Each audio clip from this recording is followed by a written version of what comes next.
Olá, sejam muito bem-vindos a mais um podcast Descompressão Corporativa. Hoje eu tenho o prazer de estar aqui com a Tereza, que ela é superintendente do Banco Toyota.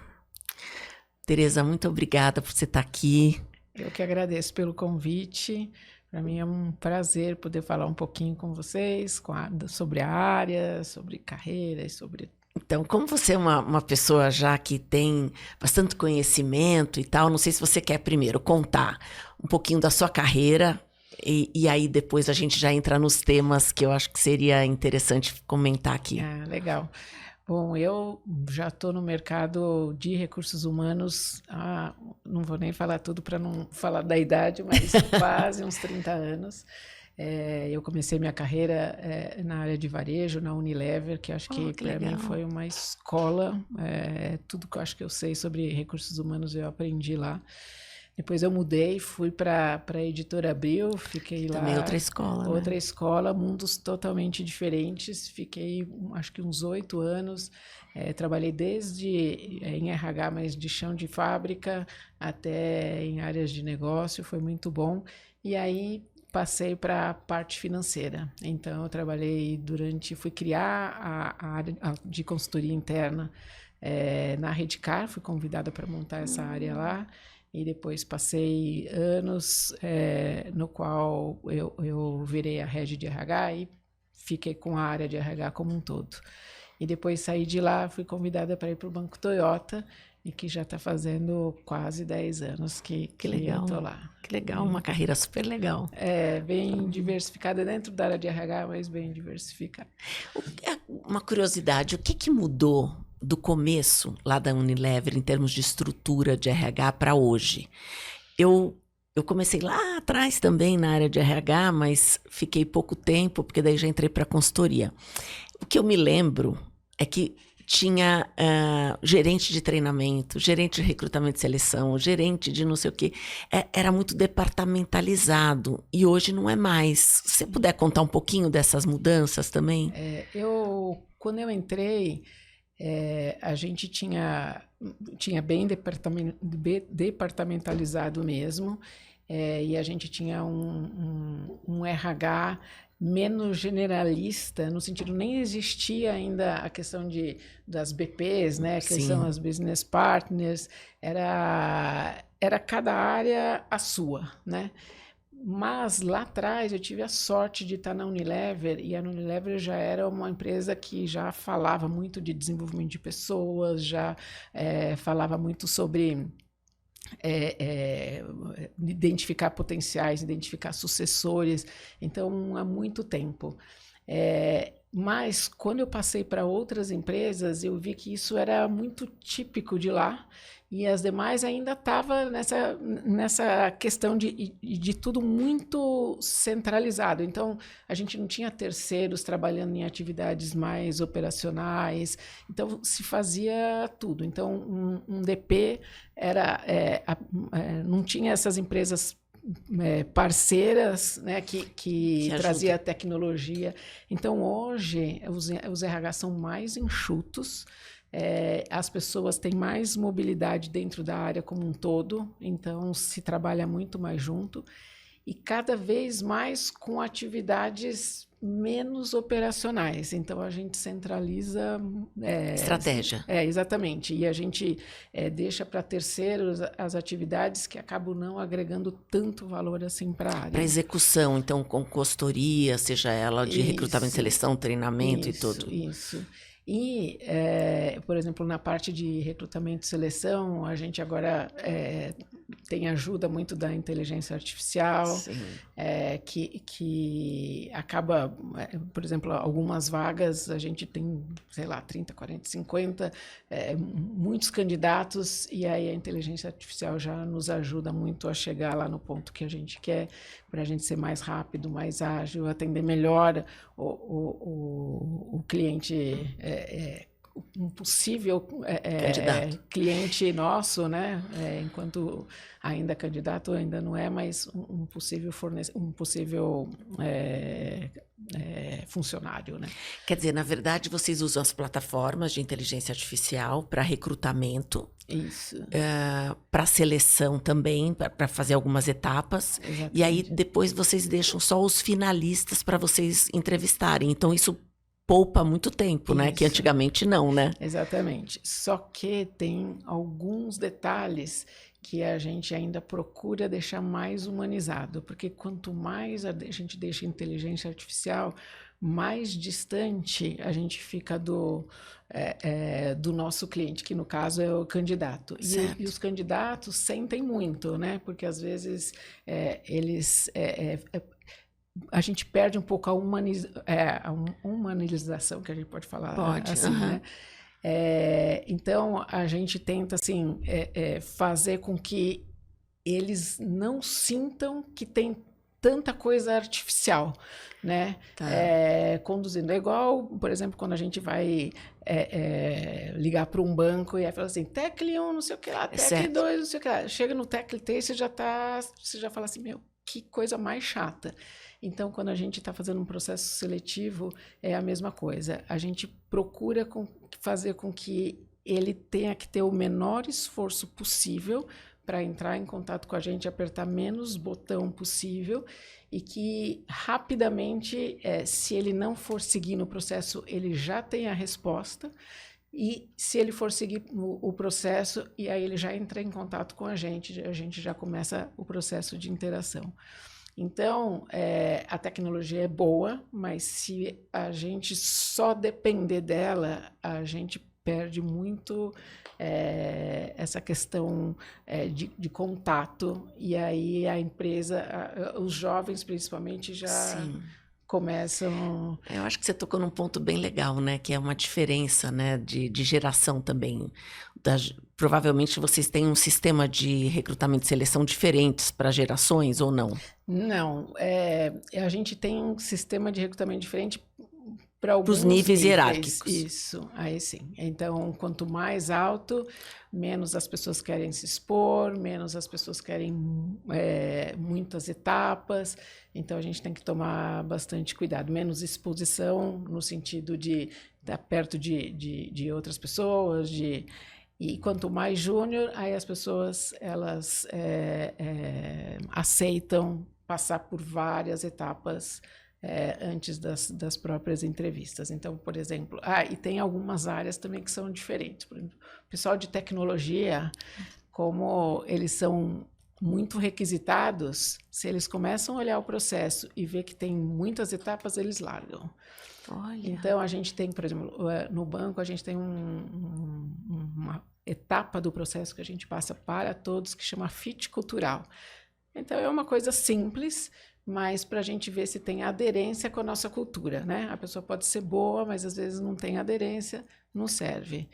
Então, para alguns níveis e para determinadas áreas, a gente deixa para o finalzinho, mesmo que a gente pode até perder tempo, às vezes você selecionou e se nessa fase ele não passa, ele não vai para frente. Mas, porque senão se as pessoas olham, eu vou ter que fazer mais isso, eu não vou. E então, em níveis maiores, a gente deixa para o final e outros níveis a gente já põe logo no começo, né? Se a pessoa já não passa nisso, ela já nem vai para as entrevistas. O que seria o fit cultural com vocês? O que a gente faz? Ele é um processo simples e ele é feito sob demanda da nossa cultura. Então, a gente pega algumas pessoas, como é que a gente constrói, né? A gente pega algumas pessoas de dentro do banco que são benchmarking em termos de comportamento, em termos de resultado, e aí a gente mapeia que competências são essas que as pessoas têm, o que eles têm de comportamento, atitude, como é que eles chegam no resultado, e a gente tem uma empresa que nos ajuda, a gente mapeia todos esses valores. E aí a gente vai para o mercado. Então, eles são o balizamento. E aí tem toda uma questão estatística e tal, mas basicamente é isso. E aí a gente olha, assim, tem uma porcentagem X que a gente aceita, abaixo disso a gente não aceita. E isso tem dado muito certo, né? Porque ele claramente não é a única coisa, né? Ele é só um start para que a gente comece o processo seletivo, mas o sucesso tá sendo que as pessoas, a gente tem menos turnover nos primeiros anos de contratação. Que bacana, então tá dando muito certo. Tá dando, a gente já está fazendo isso já há uns 4, 5 anos, mais ou menos, e ele é reconhecido até internamente. Ninguém aceita o candidato se a gente não olhar o fit cultural. O fit cultural, e é muito uma empresa bacana. que nos atende. E agora a gente está fazendo alguns testes também, voltando a falar de inteligência artificial. Qual que é o nosso objetivo? Proporcionar a melhor experiência para os nossos clientes, né? Então, no caso, são os candidatos. E a melhor experiência é fazer o melhor custo-benefício, né? Da gente ter um processo ágil, né? Que não nos demande muito, mas que ele seja humano, que as pessoas consigam entender que tem gente do outro lado, que tem empresa. Então, a gente começou a fazer alguns testes, por exemplo, com o próprio LinkedIn. Então, a gente põe as nossas vagas no LinkedIn.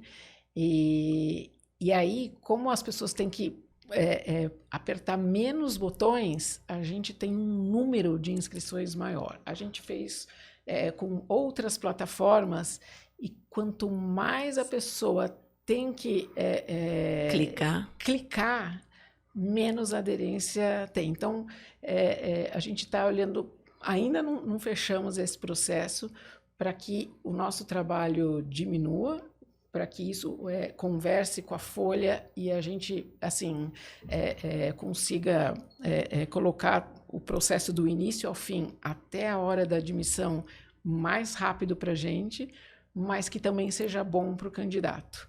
Então, estamos ainda em busca de alguns... estamos fazendo vários testes em busca ainda de alguns parceiros para que o negócio seja 100%. E vocês têm trainees também, não? Quando eu trabalhava na Reddicar, a gente tinha programa de trainees. No banco, ainda não, porque a gente...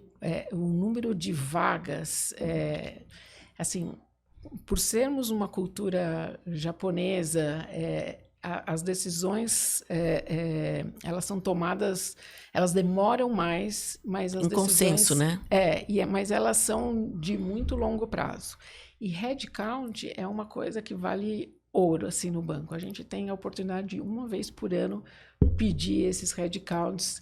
E assim, até para que a gente não tenha demissão em função de reestruturação, essas coisas, então a gente olha bem os headcounts que a gente vai querer. Para a gente trazer trainees, a gente não dá para trazer trainees e depois não conseguir efetivar. Então a gente ainda está nesse processo para ver qual que é uma... se a gente começa com um processo tipo 1, 2 trainees, o que nós vamos fazer ainda? Mas, por enquanto, processos grandes, como eu já tive na Unilever, que é benchmark nisso, na rede, a gente ainda não conseguiu implementar. A gente estava falando aqui de mudanças de mercado, né? De que estruturas e tal. O que eu tenho visto até para alguns clientes e também conversado com outras pessoas é que nessa geração, como eles têm uma pressa, né? Você vai lembrar disso da época da Unilever, tinha um programa de trainees que você fazia, a pessoa ficava 1, 2 anos para se preparar. Gerente. E que hoje, às vezes, o processo que se cria para essas pessoas, você perde as pessoas, porque eles têm tanta velocidade, tanta exigência, na verdade, que eles às vezes não cumprem o programa de trainee. Sim. Então, que muitos programas de trainees têm se tornado mais ineficazes em função dessa questão da nova geração. Sim. Não sei se você tem ouvido falar disso também. Eu tenho ouvido muito e eu tenho 2 filhos nessa idade e eu vejo até pela minha filha que ela se formou, foi para uma empresa grande, passou lá um ano. Não, mas eu não fui promovida ainda. Como assim? Não, eu não quero mais ficar, porque se eu não for promovida, eu estou ganhando menos. Saiu, foi para outra. E, assim, tipo, é como se eu tenho que ser gerente, eu tenho que ser diretora, então não tem nem. Não tem conhecimento, não tem maturidade para isso. A gente vive muito isso, né? Então, agora, por exemplo, o banco, ele tinha um turnover muito baixo e as pessoas ficavam 10 anos, 15 anos. Hoje, esse cenário mudou totalmente. A gente está trazendo pessoas mais jovens, né? O público que tem entrado no banco são de pessoas mais novas e o ciclo dessas pessoas estão sendo mais curtos. E as pessoas elas acabam saindo por alguns motivos. Um motivo é que a carreira é rápida. Então, alguma outra empresa que que é um pouco maior e acaba oferecendo uma carreira um pouco mais rápido, acaba levando essas pessoas. Então, isso tem sido um desafio para o banco. O que a gente tem que fazer para reter essas pessoas, né? Qual é o valor que a gente pode dar para que elas não saiam nesse sentido. Então, a gente está investindo muito no desenvolvimento da carreira. Então, investindo muito no sentido de mostrar para algumas pessoas, olha, vocês são o nosso talento, deixar claro qual é o investimento que a gente está fazendo nelas, tanto monetário quanto de desenvolvimento. Então, isso precisa ficar muito claro. Claramente não dá para falar, olha, amanhã você vai ter o antigo carreira, né? Qual que é a minha carreira? Não dá para falar, mas a gente está trazendo muito que as pessoas têm que ser protagonistas das suas próprias carreiras, não dá para depender só do banco, mas a gente está facilitando no sentido de treinamento não é tudo, mas expondo as pessoas, trazendo a tal da carreira em nuvem para que elas possam sair da caixinha delas e trabalhar em outras coisas. Então, isso não é um processo muito antigo, é um processo relativamente novo. A gente está começando agora a ter alguns efeitos, mas eu acho que isso é mais a longo prazo. Então, eu acho que essa sensação de estar sendo desenvolvida, que a empresa está olhando e que você está crescendo de alguma forma, mesmo que não seja só vertical, eu acho que isso tem ajudado bastante nesse sentido. E uma outra coisa que a gente sente também o Banco Toyota, um dos princípios é a qualidade de vida. Olha que bacana. Isso para banco é muito diferenciado. Muito, muito. Então, a gente respeita demais finais de semana das pessoas, feriado é feriado, não sair muito tarde, tipo 6, 7 horas. Na época que a gente não trabalhava híbrido, você via que o banco ficava vazio. É claro que uma ou outra vez durante o mês, que fechamento, ok, mas via de regra, essa é a cultura, né? E eu trabalhei em outras empresas que mesmo que você não tinha o que fazer, se você saísse no horário, você tinha que ficar se explicando, porque era a cultura.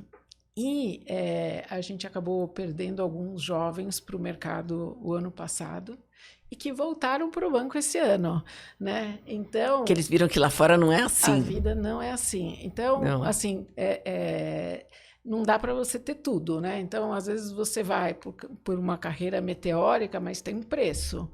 E hoje esses jovens, essa coisa da qualidade de vida é uma coisa que é importante, bem diferente da nossa geração, né? Verdade. A nossa geração, tipo, eu preciso crescer, só isso, né? Era só dedicação, né? Só dedicação. E esse grupo, assim, agora que eu estou vendo o quanto forte é essa questão da qualidade de vida. Inclusive, a gente tem uma que até voltou essa semana, ela recomeçou, E ela foi para um banco digital, então você fala assim, nossa, que é a cultura totalmente diferente. Ela falou assim, mas, gente, vocês não sabem como é bom a gente ter qualidade de vida, né? Então, eu acho que são essas coisas. Não dá para falar que tem um remédio só, mas é uma composição de vários remédios. Mesmo assim, a gente tem ciência que, em alguns casos, a gente vai acabar perdendo mesmo, né? Porque o banco é pequeno, não dá para... a gente não tem como dar carreira para todo mundo para chegar ao top. Mas a gente está tendo alternativas, né? Então, é essa questão do desenvolvimento, é a questão da qualidade de vida, a questão da remuneração, que é onde a gente pode mexer para ajudar. Porque como o banco ele é internacional, vocês devem ter uma troca, provavelmente, de comunicação e tem fusos horários totalmente diferentes. Sim. Então, as pessoas recebem as informações, mas não precisam responder, porque todo mundo já imagina que você está no horário de trabalho que é X. Sim. E eu acho que a cultura da Toyota ela é assim no mundo inteiro. Então, as pessoas Cada um têm uma responde no coisa, seu horário possível. e de muito respeito nesse sentido, né? Então, mas claramente eu não posso mentir que às vezes tem, por exemplo, agora que é a nossa época de planejamento financeiro e de orçamento, de planejamento estratégico, aí a gente recebe visitante, aí a gente tem que preparar material, então aí esse é um exemplo, né? Mas isso também faz parte, né? Faz parte da vida, né? E então acho que esses são os desafios, e quando eu olho para meus pares em outros bancos, a gente fala muito da mesma coisa, né? Que é essa questão do turnover, da gente reter talentos, de como a gente consegue engajar essas pessoas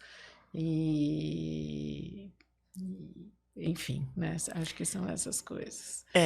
Eu lembro que a gente fez alguns assessments lá para o banco e tal. O que vocês, depois que vocês mapearam, como é que vocês mantêm esse desenvolvimento?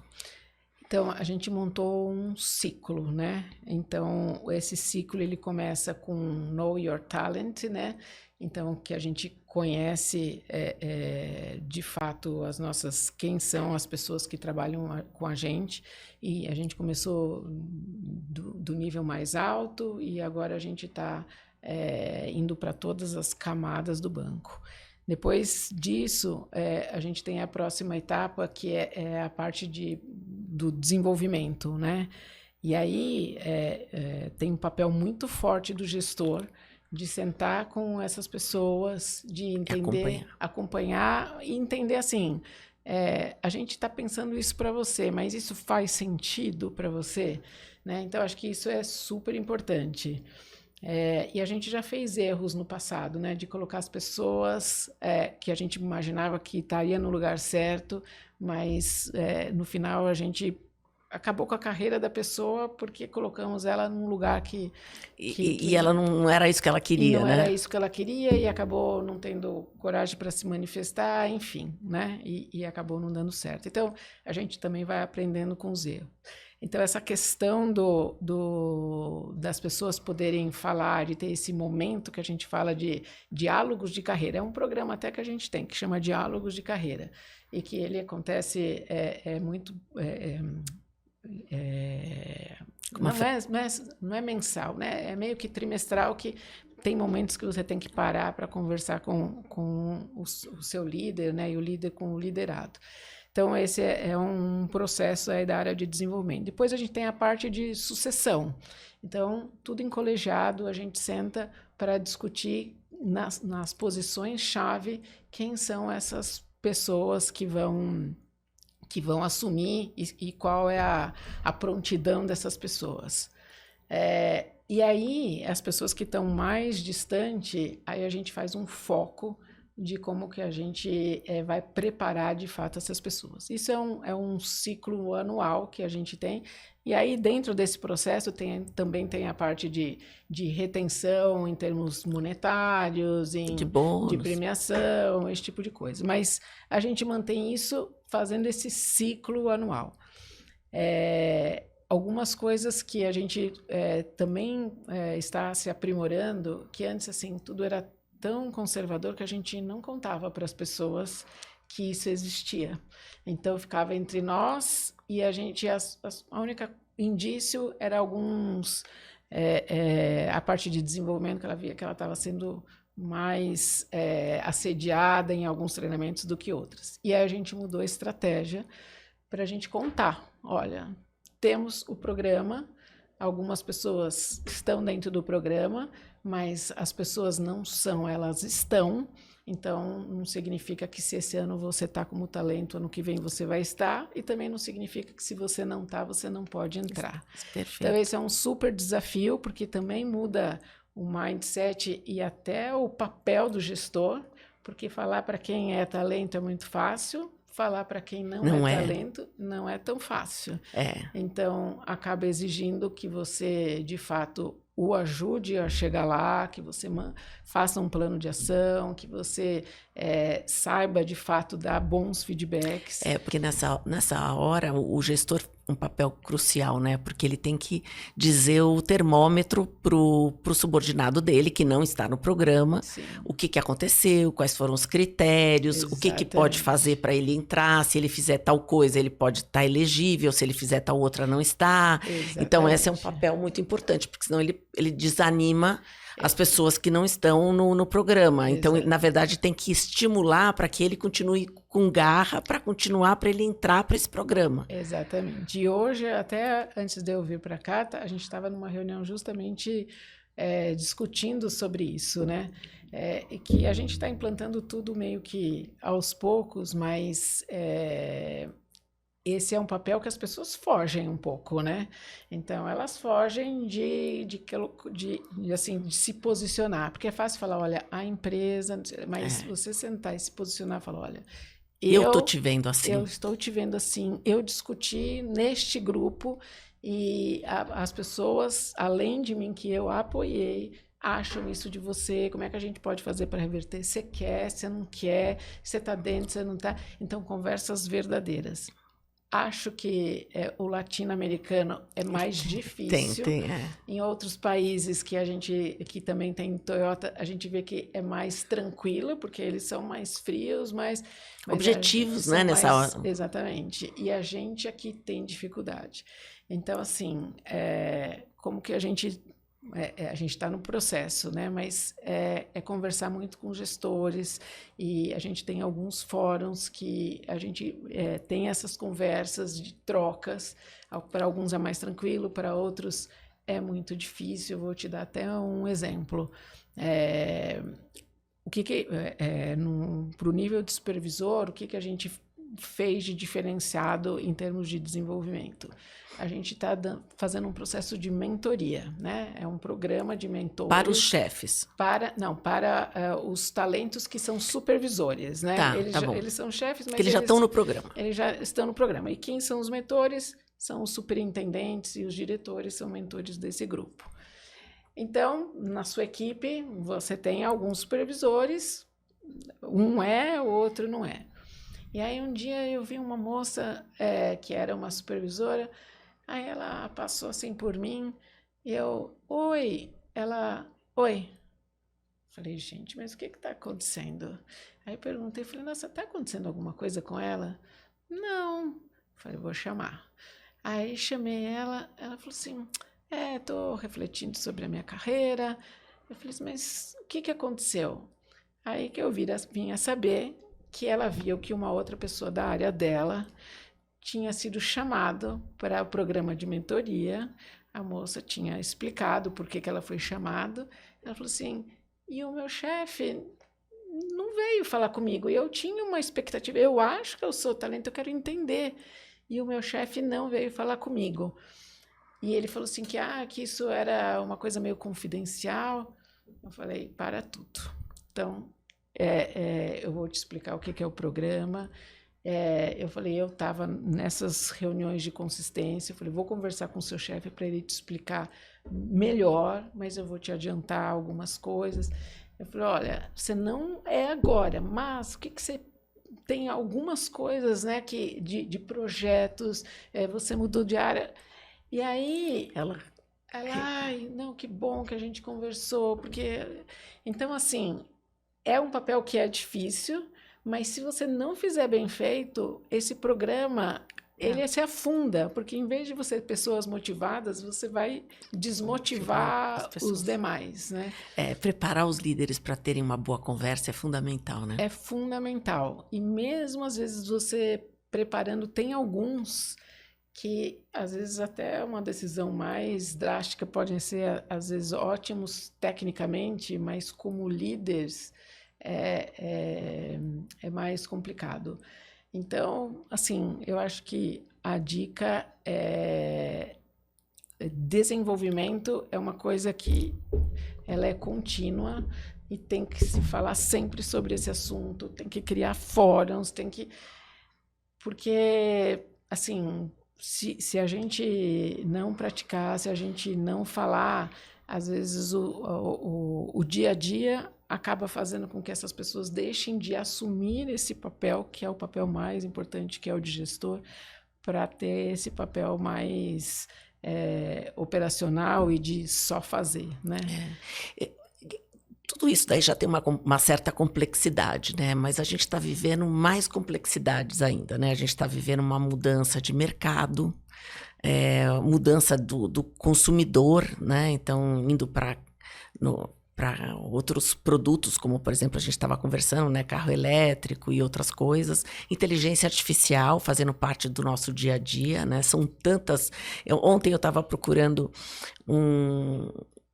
dentro daquele site que você procura inteligência artificial, tinha tantas opções. Não, é um site que você procura qual inteligência artificial existe para a tua necessidade. Uhum. E eu queria fazer uma tabela e apareceu, sem brincadeira, acho que uns 40. E eu falei, meu Deus, mas como que eu escolho qual desses todos que são possíveis de usar, como que eu... Porque todos eles você tem que se cadastrar, você tem que fazer uma tentativa lá de, sei lá, 15 dias de graça, mas você tem que deixar o cartão. Eu falei, mas qual eu vou escolher? Uhum. Né? Porque eu não consigo nem testar alguns deles antes de fazer todo esse processo. Então, você vê que tem um outro conhecimento que a gente está incluindo no nosso dia a dia, que ele já reverbera no dia a dia de cada funcionário. Eu lá na Felipelli incentivo muito para que eles usem, porque eu acho que essas ferramentas, elas aumentam a eficiência do trabalho, né? A rapidez, e aí você... Claro que você tem que revisar tudo, mas você tem muita coisa que ele pode te ajudar a fazer mais rápido, né? Uhum. Então, você diminui também o número até de funcionários em alguns aspectos, porque você tem outras formas de estabelecer o trabalho. Então, como é que vocês estão se preparando para na verdade, para essa realidade que é hoje, né? Não é nem que vai vir, ela já está, né? Sim. Eu acho que também é muito cultura da Toyota essa questão da melhoria contínua, né? Uhum. Então, isso é muito incentivado, que as pessoas todos os dias olhem o seu próprio trabalho de forma diferente e tentar achar a melhor solução. Então, a gente tem programas, tem awards que a gente faz para as pessoas que conseguem fazer isso. E aí, agora, de um tempo para cá, a gente viu que só a melhoria contínua já não está mais bastando, né? A gente tem que olhar essa questão da inovação, como é que a gente, por exemplo, estão entrando muitos players no mercado, então os nossos concorrentes já não são mais outros bancos de montadora, por exemplo, são, sei lá, a própria Google, várias empresas estão estão entrando nesse ramo, né? E como que a gente faz para ser mais eficiente, com menor custo. Então, a primeira coisa que a gente fez foi a gente olhar na nossa estrutura e ver se tinha uma possibilidade da gente ter uma área que nos ajudasse nesse processo. Como é que a gente muda o mindset das pessoas para que elas sejam mais criativas, que a gente mude a nossa forma de olhar o erro, né? Então, da gente olhar o erro como uma forma de aprendizado e menos de punição, que é difícil, na teoria é muito fácil, mas no dia a dia isso é que difícil. Vai depender do erro também, né? Exatamente, mas a gente fala assim que não é o erro daquilo que você faz todo dia igual, é o erro do que você está fazendo diferente. O erro da inovação. O erro da inovação, né? Então, a gente tem que, assim, tem que vir de cima, né? E é um jeito que você tem que olhar e fazer diferente, porque se as pessoas vão fazer alguma coisa nova e você já boicota a primeira coisa que ela erra, a chance dela fazer de novo, nunca mais, né? E aí, como eu estava falando, essa nova área que a gente criou, ela está ajudando as pessoas, todo o grupo, primeiro com treinamentos, falando muito dos vieses que a gente tem, da forma como a gente olha, como a gente tem que fazer diferente. Essa é uma coisa. A outra, essa área está nos ajudando, tem uma empresa parceira, a nos conectar com essas startups que podem nos ajudar, nos conectar com outras fintechs, da gente pensar de fato diferente. Então, além do treinamento, essa instrumentalização, né, de como a gente pode ajustar o nosso pensamento na hora da gente pensar uma coisa diferente. E isso também está sendo... essa é uma coisa nova, que está nos ajudando bastante. E aí a gente vai descobrindo que algumas posições, elas definitivamente vão deixar de existir, mas vão outras sendo criadas, né? Mas tem outro background, né? E tem outro background. E na conversa com as pessoas entenderem que, assim, a gente fala muito assim, se, por exemplo, dentro da área de RH, se os problemas que você está resolvendo, se você olha que uma máquina pode fazer no seu lugar, então você fique bem preocupado, né? Então, você tem que resolver problemas que você tem que usar a cabeça e coisas que uma máquina não pode fazer. E eu acho que isso serve para todas as áreas, para as pessoas refletirem isso. Mas vocês têm uma previsão já dos cargos que vão ser extintos, provavelmente? A gente tem, né? A gente tem que esses cargos estão sendo substituídos ou pela própria inteligência artificial ou por empresas terceiras que podem também fazer para a gente com um custo mais baixo, com menos Não é com automação risco, necessariamente. Não necessariamente, né? Acho que tem muito com automação e outras coisas que o custo é menor e é core para outras empresas que fazem até melhor. Mas, e fora que você também vai precisar de menos liderança para tomar conta. Então, tem algumas reduções de custos subjacentes, né? Exatamente, exatamente. É eficiência, né? A gente olhar no processo como um todo. Então, qual é o discurso e que eu, de fato, acredito, assim, você, quando para o associado, assim, talvez a sua função não exista, mas como é que você se prepara para aprender outras coisas? Quer dizer, quanto você é protagonista de fato, que você está antenado, que você está buscando seu desenvolvimento, que você está indo atrás para você poder fazer outras coisas. Então, a nossa ideia não é te desligar. A nossa ideia é que você faça coisas que agreguem mais valor a você e à empresa. Mas isso não depende só da empresa, isso depende de você também, né?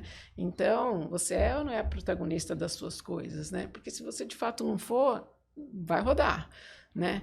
Então, essa é a mensagem que a gente tem dado em todos os fóruns, né? Não é para você ter medo de perder o seu emprego, mas é para você sair da sua zona de conforto e você poder fazer outras coisas, né? E assim, as pessoas têm tido, eu tenho visto, né, que algumas pessoas que elas não conseguem ver o próximo passo, elas têm se sentido muito angustiadas. Né? Então, algumas pessoas que nos procuram até para coaching, esse tipo de coisa, porque ele não está vendo a continuidade do trabalho.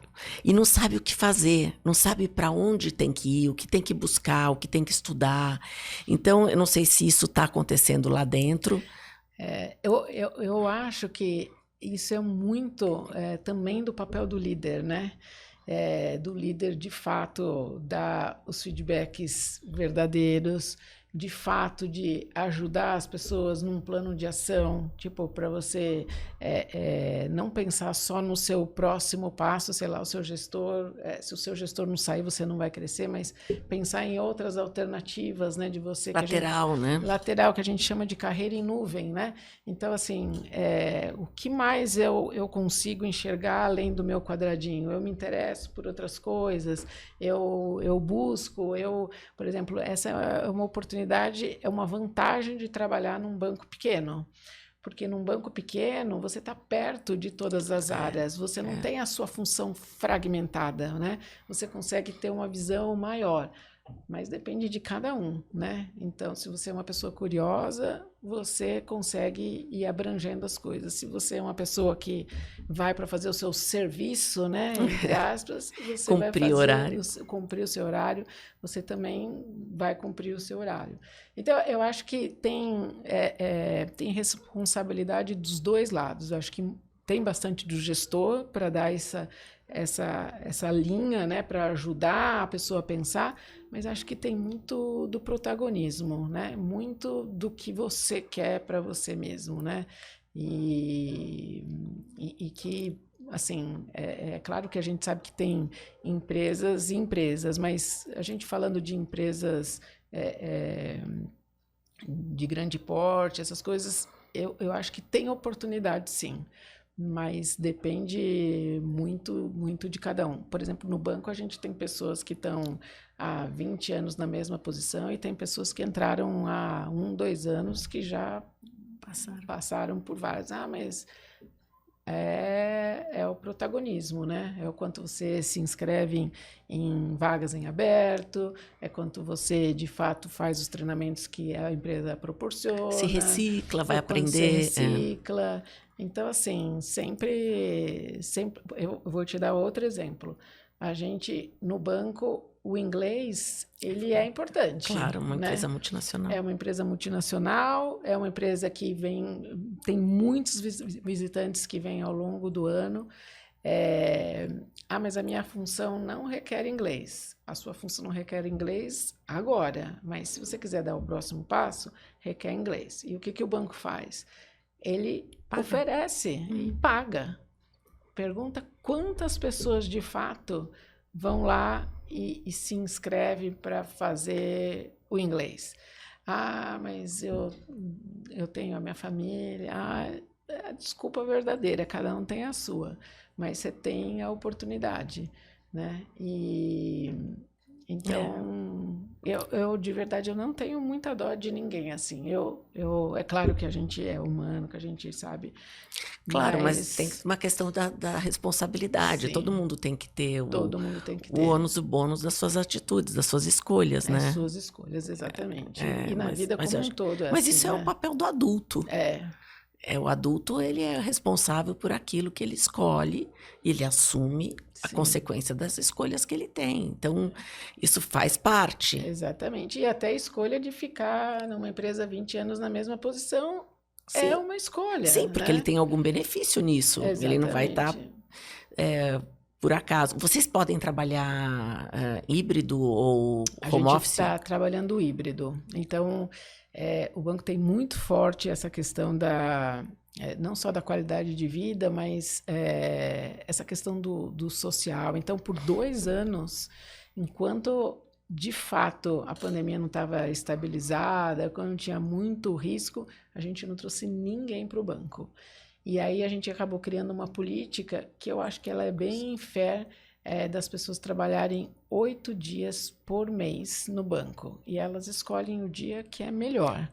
Então, se eu quiser ir uma semana inteira mais 3 dias, beleza. Já cumpri. Se eu quiser ir 2 dias e deixar tudo... Então, isso dá uma boa flexibilizada e então, tem muita gente tem gente que mora fora, que vem uma semana e depois acaba uma semana e um pouquinho, depois não vem mais. Tem gente que, por exemplo, sexta-feira é um dia que você não vai encontrar ninguém no banco, né? Normalmente, inclusive tenho visto que as sextas-feiras o trânsito de São Paulo também está bem melhor do que outros dias, que antes era o pior dia, hoje não é, né? O presidente do banco, ele só não vinha às sextas, ele vai todos os dias porque gosta, e não vinha à sexta. Ele falou assim, agora eu estou mudando. Eu não venho mais de quinta, mas eu venho de sexta, porque sexta eu volto para minha casa super tranquilo. E terça, quarta e quinta tem ficado horrível a semana. Segunda-feira é bom também. Né? Porque... interessante, né? Como os hábitos vão mudando das pessoas, vai afetando. Mas, Tereza, aproveitando que você está aqui, né? Você conhece tanta gente e tudo.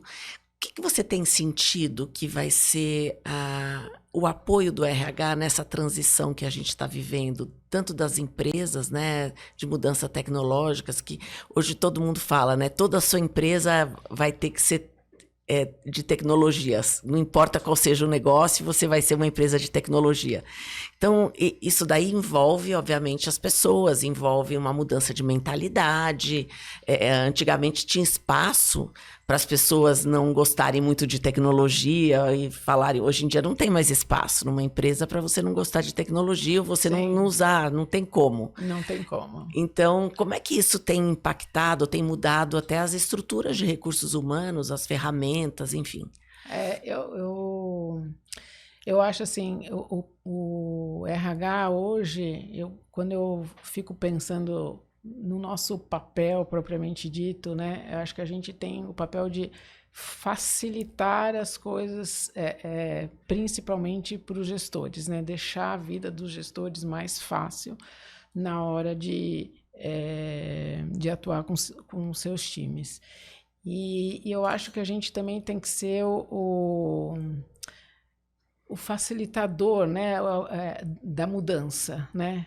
Então, a gente está muito próximo para entender as necessidades de cada área, da gente ajudar se a gente muda a mentalidade do gestor, a gente automaticamente está ajudando as pessoas, as demais pessoas do time.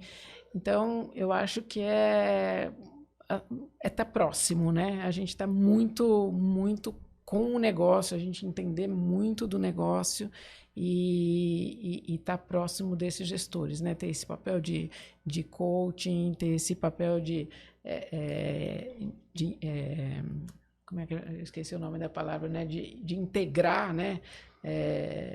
As coisas e preparar as pessoas, né? Eu acho que esse é o principal ponto, assim, nosso. E eu acho que uma outra coisa que eu penso dentro da área de RH, eu acho que o RH também é responsável pelo brand do banco também, né? Então, fazer com que as pessoas tenham essa experiência boa de todos os contatos que ela tem dentro da área de recursos humanos. E aí envolve, que nem eu já te falei, né? Desde o processo de seleção com tecnologia de ponta, assim, até nessa questão de facilitar a vida das pessoas, né? E a gente consegue fazer isso também com tecnologia dentro da área, né? Então, deixando tudo automático, dando visibilidade de todos os pontos de gestão para os gestores, e a gente deixar de ser uma área de informação, né? Mas ser uma área que a gente dê mais coaching, que a gente dê mais apoio, que a gente use mais, né, o cérebro e deixar essas coisas assim de uma forma que seja a informação fácil para que facilite a vida de cada um, né? Então, eu acho que esses são os papéis nesse novo mundo que mais a gente usufruir dessa tecnologia para ajudar as áreas nesse sentido. Porque eu vejo que essa parte, por exemplo, de inteligência artificial, ela tem sido, ao mesmo tempo que ela é conhecida, ela tem uma parte enorme que a gente não sabe onde vai dar. Sim. Né? Que a gente vai descobrindo aos poucos, até mesmo alguns futuristas não sabem tudo o que vai acontecer. Sim, a gente sim. não tem, a gente tem um monte de especulação, mas até que ponto o nosso papel do humano com a inteligência artificial, a gente não sabe exatamente. Tem algumas previsões, né? Que cada vez mais a gente vai, né? Até o Elon Musk está colocando o chip, né? Se realmente vai funcionar, eu não sei, né? Se vai aumentar a nossa capacidade, se não vai, como que a gente vai funcionar, que a gente ainda não tem essa categorização, né?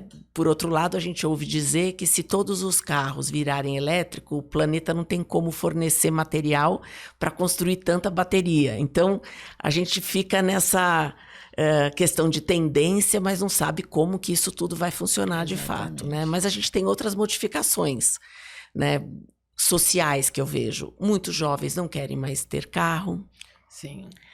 Muitos lugares você tem o carro que é compartilhado, então você paga por uso, você não paga mais por todo o tempo, que não é só o aluguel do carro, é um carro mesmo compartilhado, que ele é diferente do carro que você aluga por dias e tal. É a questão, às vezes, de horas que você vai usar, né?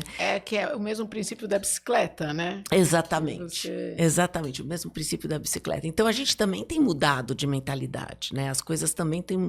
Na minha época, quando você fazia 18 anos, você ganhava um carro se você entrasse na faculdade.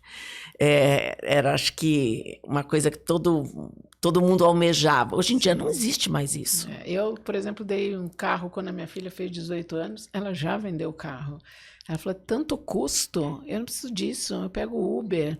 E vendeu, e tá bem, e tá super tranquila, né? E assim, muitos jovens estão pensando. E eu te cortei o raciocínio. Não, imagina, é exatamente isso. Quer dizer, toda essa mudança que a sociedade vai se adaptando também a essas mudanças, né? A gente no trabalho, na sociedade, porque é tudo junto e misturado. Sim. A gente vai vendo as tendências globais e vai afetando, e os nossos negócios vão se adaptando a essas tendências, e a gente como ser humano e como, né, você aí como RH, ajudando as pessoas a fazerem essa transição.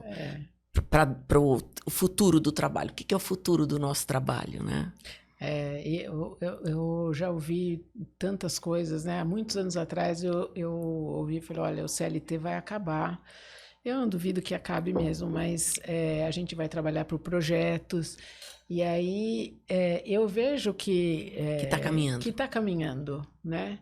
Então, por exemplo, essa questão do trabalho híbrido, há não muito tempo atrás, eu ouvia de várias pessoas da liderança assim, trabalhar em casa é coisa de vagabundo, imagina. E hoje a gente olha isso e fala assim, olha, para muitas áreas é muito melhor ficar em casa, né? Então, por exemplo, eu tenho uma área lá no banco que é de crédito. Eles tinham que vir de sábado, eles são monitorados por tudo que eles fazem, né? Enfim, e hoje eles trabalham de casa de sábado. Para eles é ótimo, tá dentro de casa, eles não têm que sair. Então, eles ganham muito mais rapidez e qualidade de vida. E deu muito certo, né? Então, assim, são coisas que vão mudando, que a gente acaba nem percebendo, mas são mudanças, assim, expressivas. E assim, acho que o que eu posso falar é que aquelas pessoas que têm mais dificuldade de se adaptar são as pessoas que vão ficar aí no meio do caminho, né? As pessoas mais resistentes. E as resilientes vão passar por isso de uma maneira mais tranquila, né?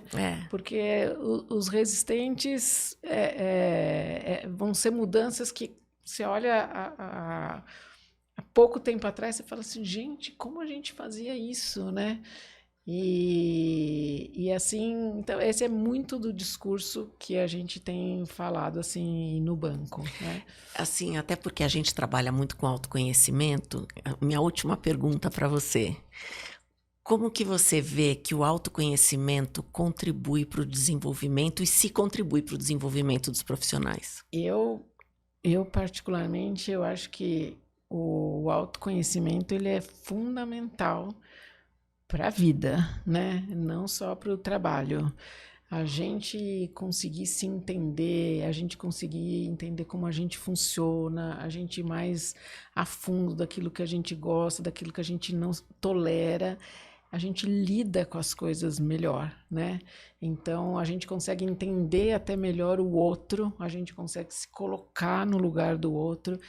Então, eu nem mencionei isso, mas dentro dos treinamentos, essas coisas que a gente faz, o primeiro passo dos assessments é o autoconhecimento, né? Então, a gente fala que isso é um presente que a gente dá para as pessoas, né? É uma dádiva você receber isso e poder...